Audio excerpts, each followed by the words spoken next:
안녕하세요. 반갑습니다. 올바른 부동산 정보를 알려드리는 릴세오입니다. 지난 영상 부동산 사기에 관련된 대표적인 사례를 알아보고 대책이나 피해 사례 이런 것들 알려드렸었는데요. 생각보다 많은 분들이 관심을 가져주시더라고요. 개인적으로 문의도 주시고 개인 사례, 부동산 사기 관련 사례도 여쭤봐 주시고 영상을 보고 전화도 주시더라고요. 아무튼 나쁜 것들은 관심이 다 많아.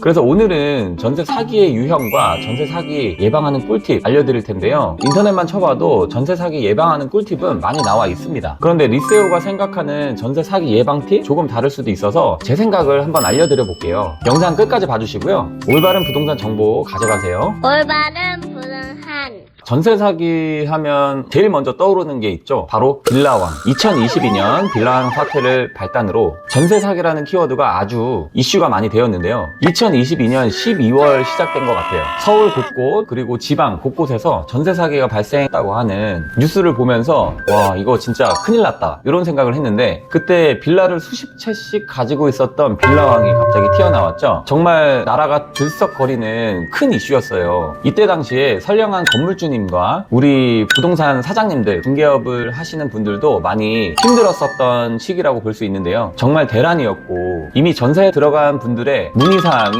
빗발치는 그런 시대였습니다. 정말 정신없고 난리가 났었죠. 이때 특히나 선량한 건물주님과 임대인들 피해를 많이 봤었는데, 전셋집으로 내놓은 집들이 순환이 되지 않다 보니까 전세 사기가 아닌 건물도 보증금 순환이 안 돼서 보증금을 돌려주지 못하는 그런 사례가 종종 발생하게 되었어요. 그래서 그런 임대인분들도 전세 사기꾼으로 몰리는 아주 안타까운 시기였습니다. 그렇게 억울한 임대인분들도 생겨났고 그 집들을 구해준 선량한 아주 좋은 중개사분들도 많이 고생을 하던 그런 시기였었어요. 물론 지금도 그 영향이 없지는 않습니다. 지금까지도 계속 흘러오고 있는 전세 사기, 참 안타깝고 꼭 알아야 할 기본 상식이 된 것 같아요. 요즘은 생각보다 많은 부동산 정보가 공유되면서 전세 사기를 예방하고자 하는 전문가 손님들이 많이 생겨났는데요. 그런데 안타까운 것은 인터넷으로 공유되고 있는 정보를 명확하고 확실하게 알고서 활용하지 못한다는 것이에요. 예를 들면 융자도 없고 체납 세금도 없는 것을 미리 확인시켜 드렸는데도 불구하고 특약사항에 굳이 안 넣어도 될 특약, 임대인이 들으면 기분 나빠할 특약, 이런 것들 무례하게 생각할 수도 있는 그런 특약 넣어달라고 하는 경우가 종종 생겼는데요. 물론 저희들은 당연히 요청사항이니 건물 측에다가 문의를 합니다. 그런데 이때 이해를 해주시는 건물주님들도 있는가 하면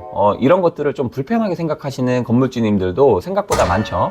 내가 무슨 사기꾼이냐? 내가 보증금을 안 돌려줄 것 같아? 우리 집은 융자도 없는데 뭐 이런 분들이 계시는데, 그럴 때 계약이 안 됩니다. 좋은 집임에도 불구하고 임차인도 그 집에 못 들어가요. 임대인분이 안 받아주니까. 사실 저희도 안타깝게 생각하는 부분이고 저 역시도 많이 안타깝게 생각하는데요. 어쩌겠습니까? 이 빌라왕 사태, 전세 사기 때문에 다 같이 피해를 보고 있는 거예요. 인터넷이나 유튜브 여러 가지 플랫폼에서 공유되고 있는 부동산 정보, 이런 것들을 명확하게 알고 활용하시면 좋겠는데 참 아쉬운 부분입니다. 아직까지도 전세 사기에 많은 관심이 있는 것 같고 아직도 명확하게 알지 못하는 것 같아서 오늘 이렇게 촬영을 하고 있습니다. 제가 생각하는, 그리고 제가 알았던 전세 사기 유형과 전세 사기를 예방하는, 그리고 피할 수 있는 그런 방법을 알려드려 볼까 합니다. 조금 다를 수도 있지 않겠습니까? 영상 끝까지 봐주시고 좋은 정보를 가져갔으면 좋겠습니다. 이때요. 자, 그거 아세요? 전세제도는 우리나라밖에 없다는 것. 그럼 우리나라의 전세제도는 언제 생겨난 것일까요? 다른 나라에서 볼 때 전세제도는 굉장히 신기합니다. 제가 예전에 일본에 있는 부동산 업체와 협력해서 한국인들 집을 구해주는 경우가 있었어요. 그래서 그때 일본에 있는 부동산 회사에다 전세제도를 권유해봤어요. 당연히 먹히지 않았습니다. 완전 뺑찌. 물론 일본 사람들의 그 특유의 성향이 있지 않겠습니까? 아예 CR도 안 먹혀. 전세 하자고 해도 아예 안 먹혀. 이때요. 자, 그래서 제가 대략 조사를 좀 해봤는데요. 자, 우리나라 전세 제도는 조선시대 1876년 강화도 조약 이후 비롯된 것으로 알려졌는데요. 그때 당시 집을 소유하고 있던 집주인들이 목돈이 필요해서 집을 빌릴 사람들을 모집해봅니다. 세입자들한테 돈을 받고 일정 기간 동안 사용 수익할 수 있게 해주고 그 기간이 끝나면 그 받았던 보증금을 돌려주는 제도. 이때 실제로 집을 가지고 있던 사람들이 돈을 만들 수 있는 수단이었던 거죠. 그때부터 전세가 생겨났다고 합니다. 올바른 부동산 자, 다시 본론으로 들어와서 2022년 12월 빌라왕 사태를 발단으로 현재까지 돌려받지 못한 보증금이 무려 1조 원이 넘는다고 합니다. 아이씨. No! 너무 안타까운 부분이죠. 자, 그럼 전세 사기의 유형과 전세 사기를 피하는 방법, 그리고 예방하는 방법을 알려드려 보겠습니다. 자, 첫 번째 사례는 바로 깡통 전세입니다. 여러분들이 많이 알고 있는 사례이죠. 깡통 전세라 함은 말 그대로 매매가액보다 전세 보증금이 현저히 높은 거예요. 예를 들면 3억짜리 집을 보증금 4억 전세로 내놓는 거죠. 그냥 그렇게 내놓는 거예요. 그런데 요즘은 매매가액 70%만 넘어도 불안하기는 하죠. 이 깡통 전세가 많이 발생하는 집들이 바로 신축 건물입니다. 신축 건물은 실제로 매매 사례가 없기 때문에 매매 가액도 알 수 없고, 그리고 국토부에서 알려주는 공시지가 혹은 주택 공시가격 이런 것들을 알 수가 없어요. 그래서 일반적으로 사람들이 쉽게 판단을 할 수가 없고, 특히나 요즘 집값이 많이 상승하는데 이럴 때는 더 감잡기가 힘들어요. 깡통 전세인지 집값이 맞는 건지, 받은 전세금을 활용해서 또 다른 집을 짓고 또 짓고 또 짓고 계속 지어. 네가 사람 새끼냐?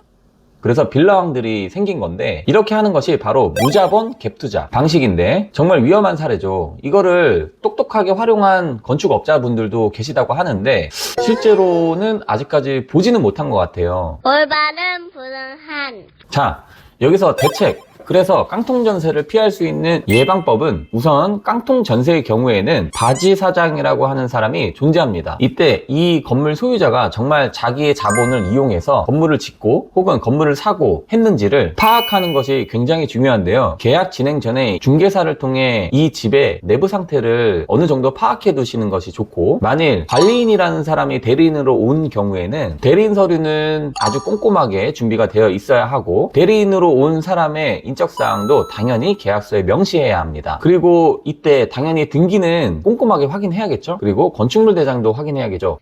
이런 얘기들이 인터넷에 많이 돌고 있는 부분인데, 자, 여기서 제가 생각하는 방법, 제가 파악하는 방법이 있습니다. 자, 요럴 때 이 깡통 전세, 이 소유자가 무자본 갭투자 방식으로 건물을 지은 사람인지 아니면 바지 사장인지 확인할 수 있는 방법이 있어요. 저 같은 경우는 등기를 떼봤을 때 이 사람의 집 주소를 봅니다. 주소가 등기사항 증명서에 나오잖아요. 그리고 이 사람의 생년월일, 대략적인 정보는 등기사항 전부 증명서를 떼면 다 확인이 가능합니다. 요때 집 주소가 만약에 땡땡땡 어느 동에 원룸 건물이다? 좀 이상하지 않습니까? 그리고 나이가 너무 현저히 어리다, 혹은 대리인과 이 소유권자의 관계가 좀 이상하다, 이런 것들로 대략적으로 이 부동산이 수상한 건물인지 파악할 수가 있었습니다. 올바른 불응한. 실제 사례인데요. 소유권자의 주소를 봤는데 주소가 원룸으로 되어 있는 거예요. 아니, 원룸 사는 사람이 어떻게 이렇게 몇십억짜리 건물을 지어? 이상하지 않습니까? 그렇게 파악하는 방법도 있습니다. 그래서 조금이라도 찜찜한 부분이 좀 있다면 그냥 진행하지 않는 것이 좋습니다. 뭐 물론 열심히 뛴 부동산 중개인분한테는 미안한 일이지만 보증금을 지불하는 사람은 나지 않습니까? 저희는 임차인입니다. 잘 고민해보시고 찜찜한 부분이 있다, 그냥 진행을 하지 마세요. No, God, please, no, no. 저는 그래요. 심지어 저는 제가 좀 찜찜하다, 손님께 양해를 구해드리고 여기는 진행하지 않으셨으면 좋겠습니다, 이렇게 얘기를 하는데도 그냥 진행하는 분도 계셔. 무서워. 그래서 더 꼼꼼하게 확인해요, 우리는. 그쵸? 그래서 잘 예방하시는 방법 이렇게 알려드렸고요. 이때요. 두 번째 전세 사기 사례는 가짜 집주인 그리고 무건 대리인의 계약입니다. 앞전에 제가 부동산 사기 사례 유형으로 알려드렸던 부분인데 여기에 또 나왔네요. 말씀드린 것처럼 앞 영상을 보시면 아시겠지만 소유자인 척하고 부동산 전세 계약을 맺는 그런 사례들이 종종 있었습니다. 예전에는 소유자가 아닌데도 불구하고 전세 계약을 맺고 계약금만 받고 째버려, 그냥 도망가, 이런 사례들이 조금 있었어요. 인터넷 법원 등기소에 들어가면 누구든 등기사항 증명서라는 것을 뗄 수가 있는데 그 부분을 활용한 겁니다. 등기사항 증명서에 나온 그 정보를 토대로 가짜 신분증을 만드는 거예요. 예전에 동대문 어딘가 그런 거 만드는 곳이 많이 있다고 들었어요. 무서운 세상이야. 그러니까 이 사람들은 전세 사기꾼이기도 하고 신분 위조 사기꾼이기도 한 거죠. 가짜 신분증을 그럴싸하게 만들고 잘 모르는 부동산들한테 집을 내놓습니다. 그리고 마치 자기가 소유자인 것처럼.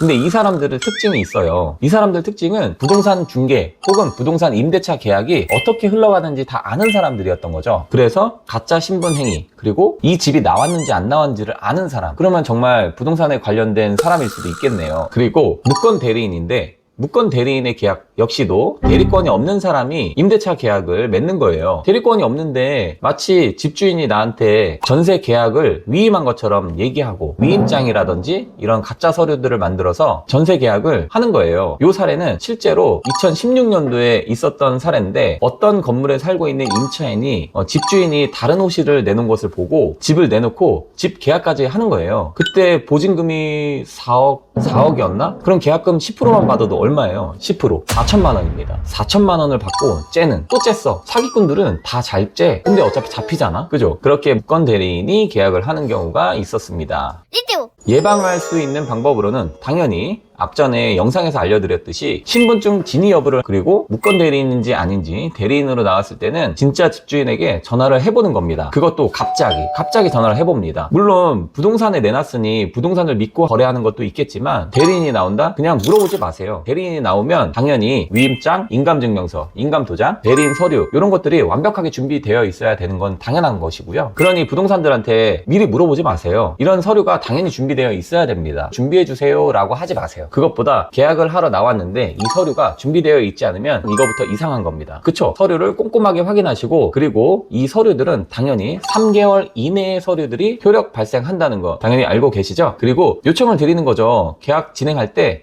저 대리인으로 오셨으니까 집주인분한테 확인 전화 한번 해볼 수 있을까요? 이렇게 물어볼 수 있잖아요. 그게 잘못된 건 아니죠? 전화를 해봅니다. 이런 식으로 가짜 집주인 또는 무권 대리인의 전세 사기 이런 것들 이렇게 예방할 수 있겠네요. 올바른 불응한. 자, 세 번째 사례입니다. 이것도 앞전에 알려드린 부동산 사기 사례와 조금 비슷한데 신탁회사의 동의가 없는 임대차 계약입니다. 신탁되어 있는 건물의 임대차 계약인데요. 물론 앞전에 말씀드린 것처럼 신탁 건물이 무조건 위험한 것은 아닙니다. 하지만 신탁 건물의 임대차 계약을 하고자 할 때 꼼꼼하게 확인하셔야 할 것이 있습니다. 신탁 건물의 경우에는 당연히 신탁 원부라는 것이 존재하고 신탁 원부를 확인하면서 그 안에 있는 약관을 꼼꼼하게 확인하는 것이 중요한데요. 이때 이 건물이 임대차 계약을 해도 되는지 계약서를 작성하러 나온 사람이 누군지 확인을 해보고 이 사람이 어떤 관계인지 확인을 하고 임대차 계약 동의가 된 건물인지 신탁 원부라는 것에 다 나와 있습니다. 이 건물을 어떻게 임대차 내놔야 되는지. 그런데 신탁 원부에 나온 약관을 무시하고 실소유자라고 하는 사람이 갑자기 툭 튀어나와서 나랑 계약 좀 해줘. 나랑 계약하자. 근데 알고 보니 이 사람이랑 계약하면 안 되는 거였던 거죠. 제가 소개해드렸죠?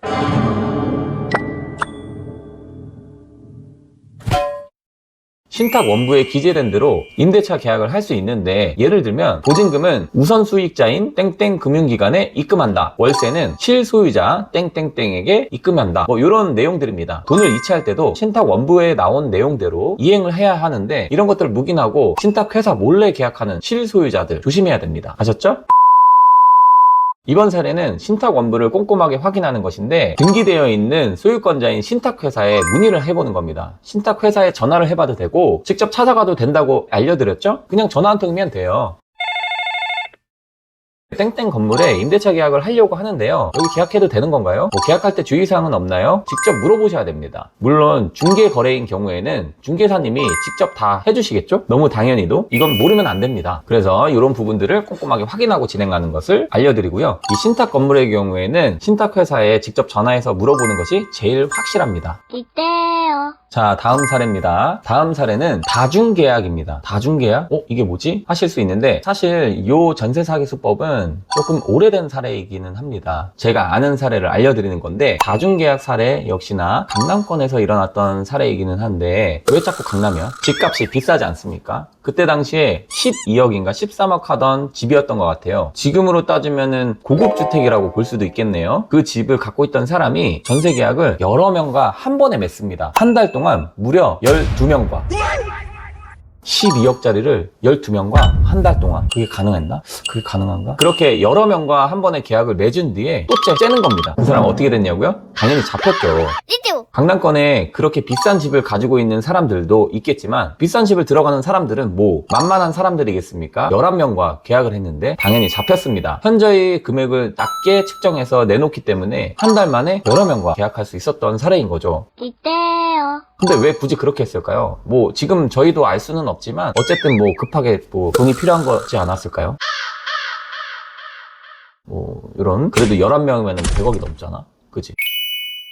우선 여기서 알아야 될 것은 전세 금액이 입증되어 있는데 대략적으로 주변 시세보다 저렴하게 나와 있다는 것을 알 수가 있는데 그냥 계약을 덜컥 하면 안 되겠죠. 그러니까 꼼꼼하게 좀 알아보시고 시세보다 현저히 낮게 내놨다, 요구사항을 너무 잘 들어준다, 이것도 해달라 이것도 해달라 이것도 해달라 했는데 다 들어준다, 고민을 조금 해봐야겠습니다. 올바른 불응한. 자, 다음 사례입니다. 이번 사례는 불법 전대차 계약 사례인데요. 이것도 최근에 전대차 계약을 동의해달라는 그런 문의가 많은데 이게 에어비앤비라던가 외도민 도시 민박 뭐 이런 것들 말 그대로 임대차 안에 또 임대차를 동의해달라는 내용인 건데요. 예전에는 저렴한 전셋집을 전대 동의를 얻어서 월세로 내놓고 임대 수익을 받는 단기 임대라든지 이런 것들을 운영하시는 분들이 생각보다 많았습니다. 띠띠우. 자, 그래서 전대차 계약은 임대인의 동의가 꼭 필요합니다. 이게 법으로 정해져 있어요. 임대인의 동의 없이 또 임대차를 내놓으면 당연히 불법이에요. 그런데 불법 전대를 합니다. 아니면 몰랐다고 하는 사람들이 종종 있는데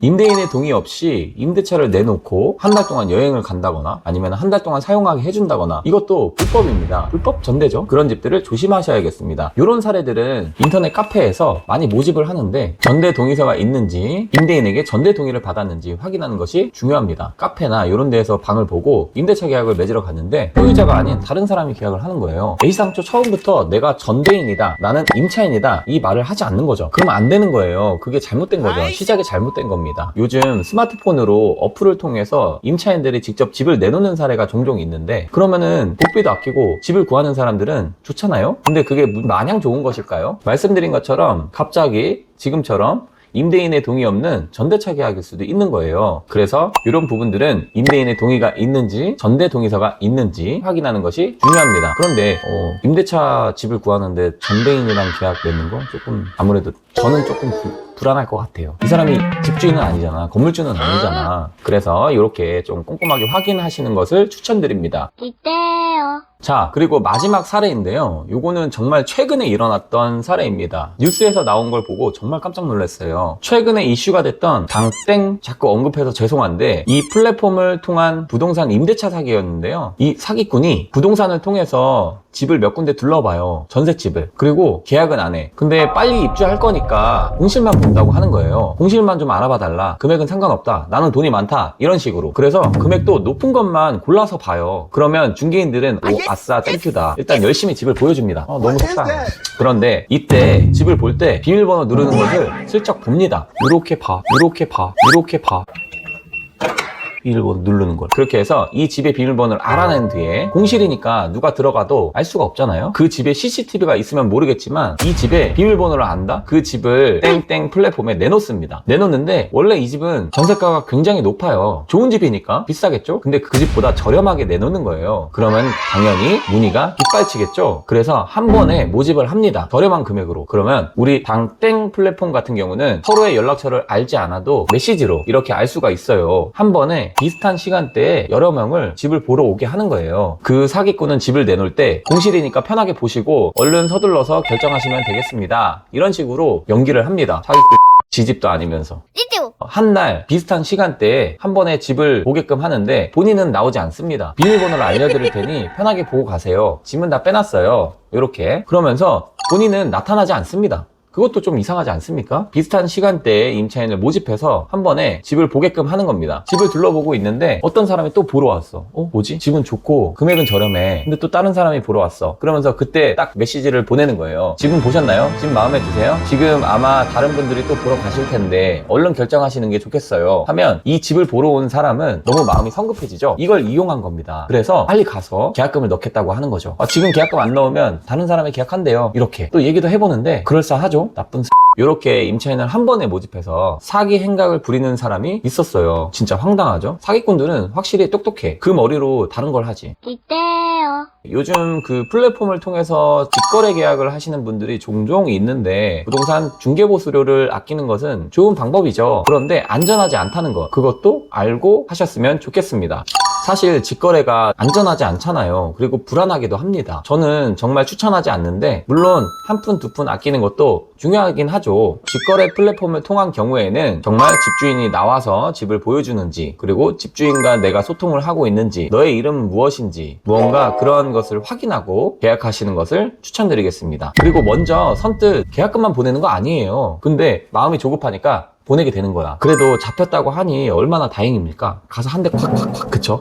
그래서 이렇게 직거래를 하는 경우에도 꼼꼼하게 확인을 하는 것이 필요하겠습니다. 올바른 불응한. 이렇게 대략 6가지 정도의 사례로 전세 사기, 이런 유형과 대책, 그리고 예방법을 알려드렸는데요. 그래서 우리가 집을 구할 때 보증보험, 그리고 등기부 등본만을 보고 무조건 판단하지 마시고, 이 외에도 이 사람이, 이 집주인이 체납세금은 없는지, 그리고 실소유자인지, 그리고 바지사장같이 바지 임대인은 아닌지, 이런 것들 꼼꼼하게 확인하시면서 전세계약을 맺는다면 아주 안전하게 집을 구하실 수 있을 거예요. 자, 이렇게 전세사기 유형과 예방하는 방법, 그런 대책, 이런 것들 말씀드려봤는데 크게 복잡한 거 있으셨나요? 오늘 영상 관련해서도 궁금하신 게 있으시다면 편하게 댓글 남겨주시고요. 뭐 DM 주셔도 됩니다. 제가 뭐 할 줄 아는 게 부동산밖에 없기 때문에 언제든. 근데 자꾸 운동 가지고 뭐라 하지 마. 운동은 운동선수가 아니잖아.